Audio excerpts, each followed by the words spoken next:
Hi, this is Ira Spanierman. It's Spanierman Modern, I should say. And I want to welcome you here. Jasmina Danowski, the artist of this exhibition, is going to give a little talk. And you're most welcome to listen to it. It's not really a talk, it's more like a question-answer type of thing. So if you have questions, please let me know.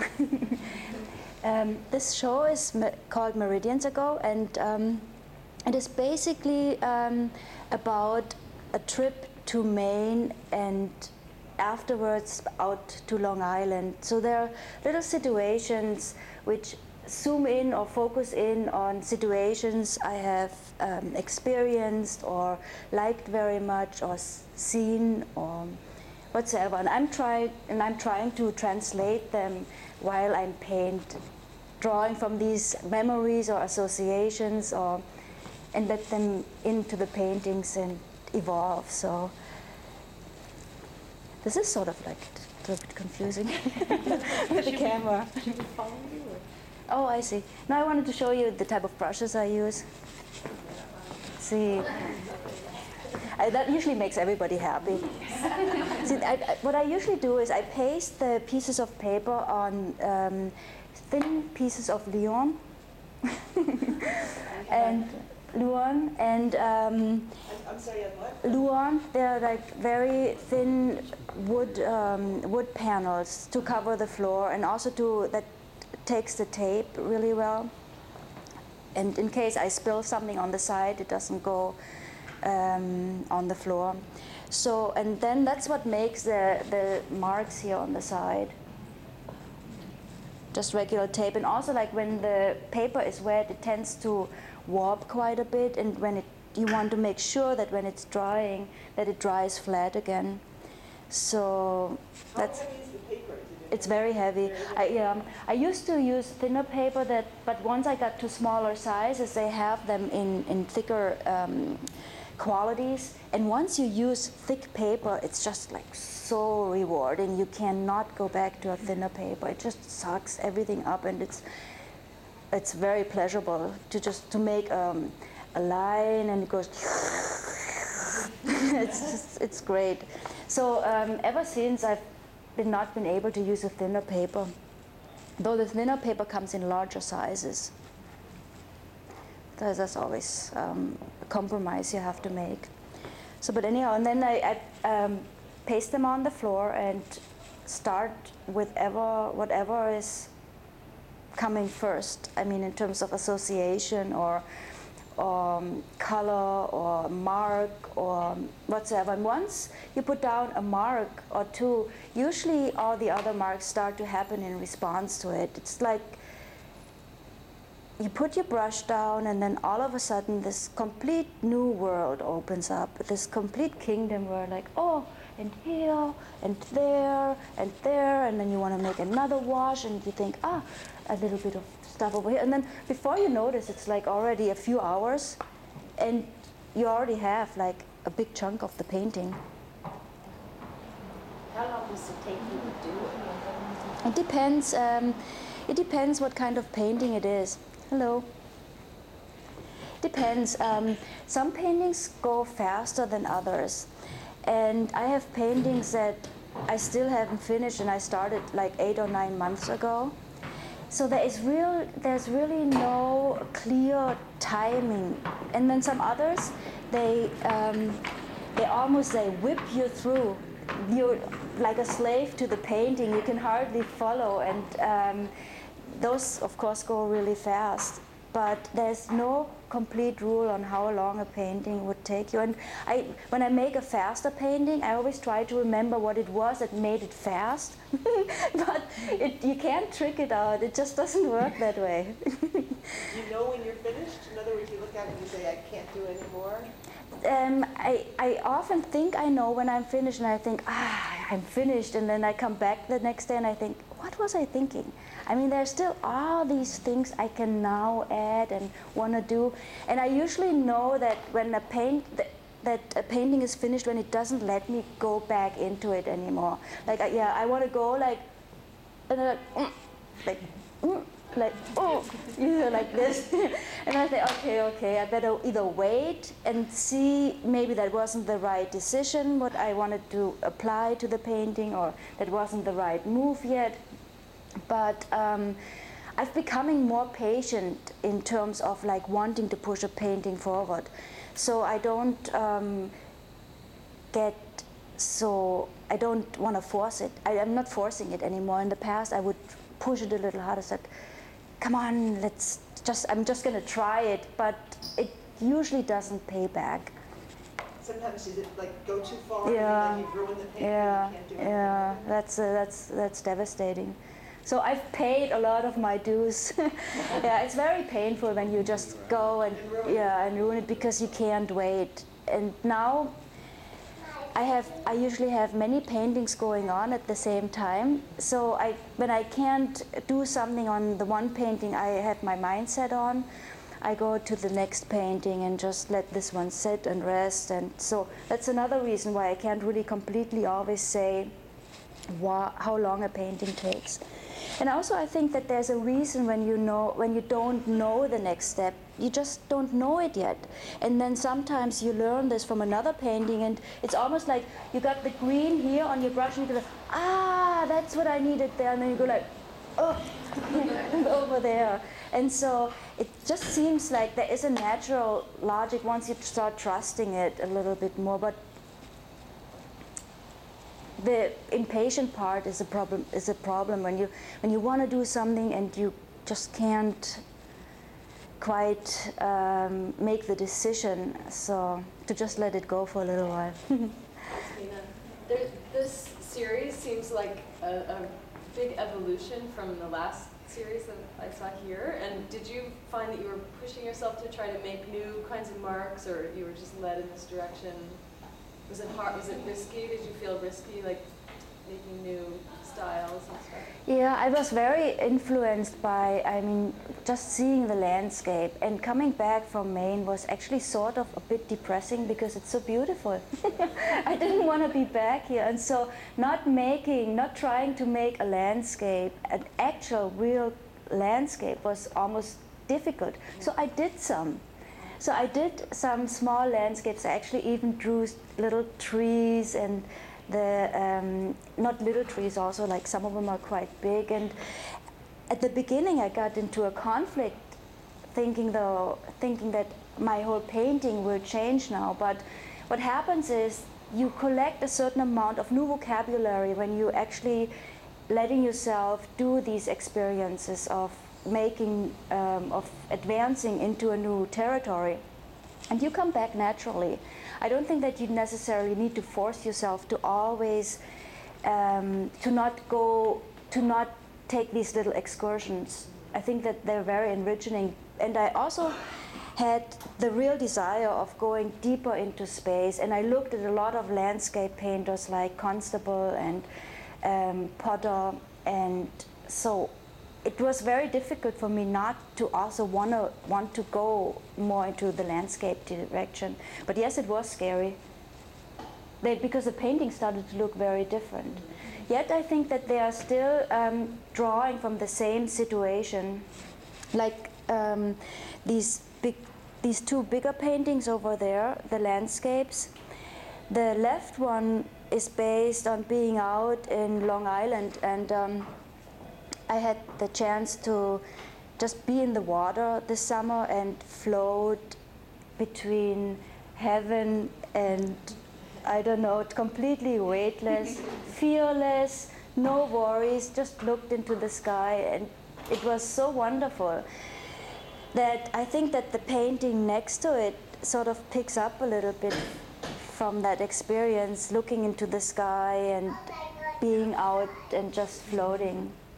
So I'm trying to give back what I feel was very valuable to me in terms of physical experience, actually, and trying to put it into some way that it translates with my brush. How long were you here in Long Island in Maine? It's like a month in each place? No, I wish it would have been. It wasn't actually that long, but I had I had a fantastic time, and so the memories just stayed with me well. I was off and on in Long Island over the summer for like 8 weeks, 8 or 10 And weeks. did you do little sketches when you're out I there in did your some. head? I did some And you little. do this back in your studio, right? You don't do Yeah, exactly. I did some little sketches of trees and not so much of the water or while you swim, you know, you can't do this, but of the trees, and I looked a lot into the sky, also based on Constable, and So it's all memory. it is, a lot of it is memory. Take pictures? No, I don't take pictures. Memory, That's great. yeah. But I spent also a lot of time just looking at things. Like we were out in Montauk, and during the blizzard, Oh, in the winter. during the winter, and the water and the sky and the snow, and being directly on the beach, it was just like an experience I've always wished for. I've never had that, and I was just sitting at the window like a dog or something, watching every little change. Oh, now this cloud goes over there, now the sun comes out here, oh, and then like here the waves, oh, and look how far the waves. It actually looks like the water was coming right under the house and stuff like that. It's just like really, it seems simple, but this is such a treat. It's just a wonderful treat. Yeah, so anyhow, yeah. So when I paint, I try to like think of these situations that used to make me You happy. try to bring yourself Yep, back to yeah. when you were there. Yeah, and exactly, put down yeah. what you saw. Yeah, sort of. Then of course, like there's a lot of stuff going on the canvas too on its own. So, but that was actually a bit of a dilemma, that sometimes my mind was different from what I had on the canvas. Yeah, I know. And then bringing the two together was sometimes a bit of a challenge.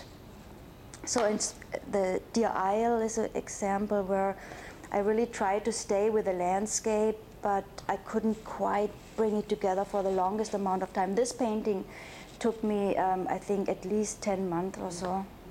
Actually 9 months maybe, to put it together. That doesn't seem that long of a time for a painting, but it seems like long for me. And you work in a number of different mediums. Yeah, I do the oil paintings, and I do the works on paper. And the works on paper are ink. It's a shellac-based ink, which I make myself, and then I mix pigments into it.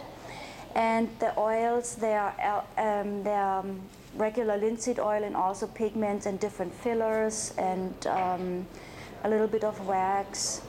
So depending on what kind of surface I would like to have.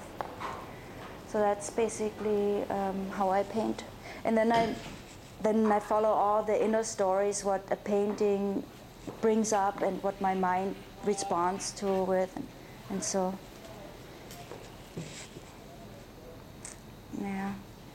Any acrylic in there? No acrylic. I tried acrylic in the past, but it dries a little bit too fast. Yeah. Yeah. It's like- It's like plastic. Yeah. So. Do you use that brush with the oil? No. No, this actually I do too. This one only for like maybe one layer, because it's so difficult to clean. Yeah. Yeah. So sometimes when I do a wash with oil, I would use this. I use the wash down, yeah. Yeah, put the wash down.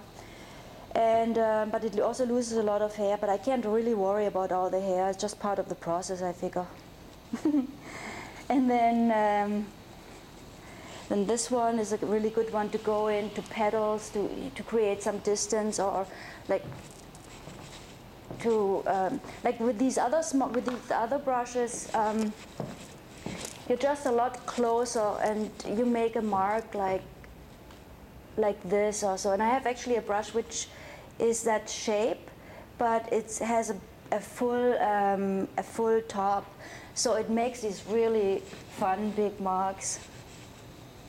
It edits the painting quite fast too when you go take a pink, but you have to work yourself up to these bigger marks. You make these smaller marks first to build it up, and then to pull them together often, to pulling them together, I use a bigger brush, this mop here. What was I saying? I forget a little bit. Oh, about the different mediums. It wasn't a large studio. You had to keep a couple of them out at the same time, right? Well, now I have a large studio, but I did a lot of these bigger paintings, like this here, the 5 by 11 one. I did this actually in a very, very small studio in Brooklyn, like 500 square feet. And yeah, I just threw everything out, basically. And when I wanted to get some distance, I would go onto a ladder and take a photograph, then lay on my bed, look at it, and just try to see where I can edit the painting. It was like the situation, like now you're in the studio, now you're in your office, and now you're in the kitchen, sort of. You have to be like super neat too, like super clean, because this sort of stuff can get like all over the place if you're not tight. And you want it to be in your painting, you want the color to be in the painting and not on your floors and everywhere else, or in your closet. Well, that's at least how I paint. So anyway, I put this away. Otherwise, I feel like I'm always scaring people here. So. Do you get tired after doing a few hours of like these large? Yeah, it's actually physically very tiresome, but the time goes by like this. I mean, it's almost like you can't have enough time to do it, and moving things around, lifting the different. I got a little sidetracked. Lifting the different pieces is also very tiresome. Or sometimes when they're on the floor, I would pin them up in order to get more perspective, and they often do end up looking very different if you put them up. Well, how many pieces do you work At one point, I always have everything going at the same time, everything, and so it's. Which piece are you most pleased with? If you ever feel like You know, every piece is its own piece, and so it's usually the last one I'm always the proudest of. I always think, this is better than the one before. This is better than the one before. But then when I look at them all together, I would never be able to pick just one. I'm glad I don't have to make that decision. I'm just really glad. So. How many might you have at one time? Well, now when I work, let's say in my studio, I have. I got a little sidetracked here. There are like there's this area of about 30 square feet, and I pin down maybe 4 paintings at the same time, 4 smaller paintings at the same time. That's not unusual. Or 2 really big paintings at the same time. And are the colors quite varied in all these paintings, or do you have certain colors you're working with more? Yeah, that's how it is. When I have them down, I have a certain batch of paint which is already ready to go, and those colors tend to go into all these different paintings which I have going. So here, which ones have you done more or less at the same time? At the same time, see, then also, that's hard. Well, let's see. Oh, I don't know anymore, honestly. Yeah, it's like this one took a very long time, but it's from the first batch. This took a long time, and then I was thinking about moving it over, moving this. They also have the tendency to just expand. When you I had this area, and I really tried to hold on to this area here, oops, and to move over. I'm getting sidetracked a little bit. You asked me which one I did at the same time. I think that maybe this one was from the very beginning. This one was from the very beginning. You can see the purple, yeah. Then maybe this too. Yeah, I used a lot of purple at the beginning, purple and green. I do think that those 2 colors actually came from Maine. The cooler tones and the then blueberry association. drinking blueberry mojitos. And but it also was like, it's very fun because like a landscape or like a certain location gives you the information of a new color, and you get to experience it. Like, I've never been able to use purple very well. Whenever I used purple, I would end up ruining a painting. I don't exactly know why that is, but it has changed. So the good experience is that you really learn too when you push a little forward, and that has been very rewarding, because one of the things about painting is also the feeling that you get to know more, that you end up growing while you're doing it, and that's the fun part. That's really the fun part, besides making the picture or hoping to end up with a picture.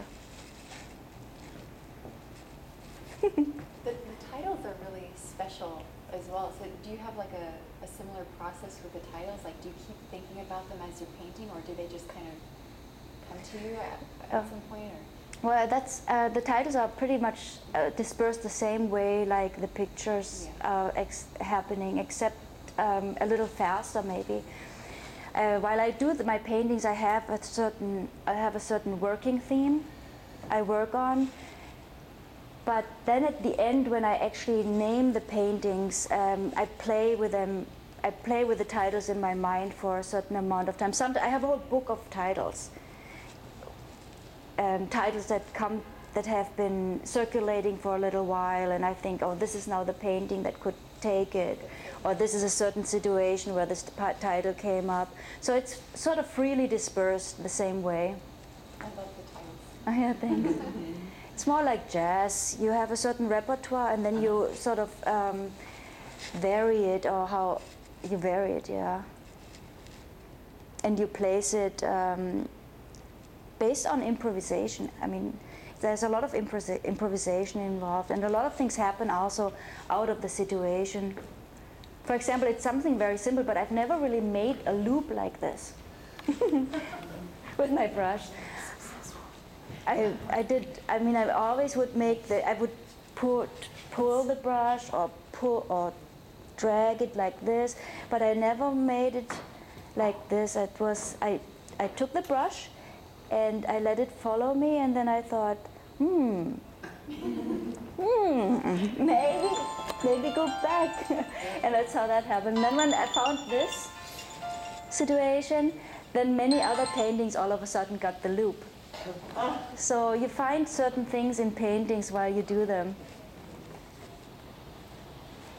Can you go back to the titles for a minute? Yeah. Like, for example, can you explain where you got eating wisdom spoon wise? Oh, that's a title. Actually, my grandmother used to say this to me. I was a little bit of a smart-assy kid. And she would say, like, so you have eaten wisdom spoon-wise. Is that a German expression? Yeah. Well, it was her expression. I actually have not heard many other people say it after. But it's almost like, don't be so smart-assy. I want to thank Jasmina for a wonderful job. Okay, thanks so much, Ira. We wind up in Hollywood. Yeah. So, but thanks so much.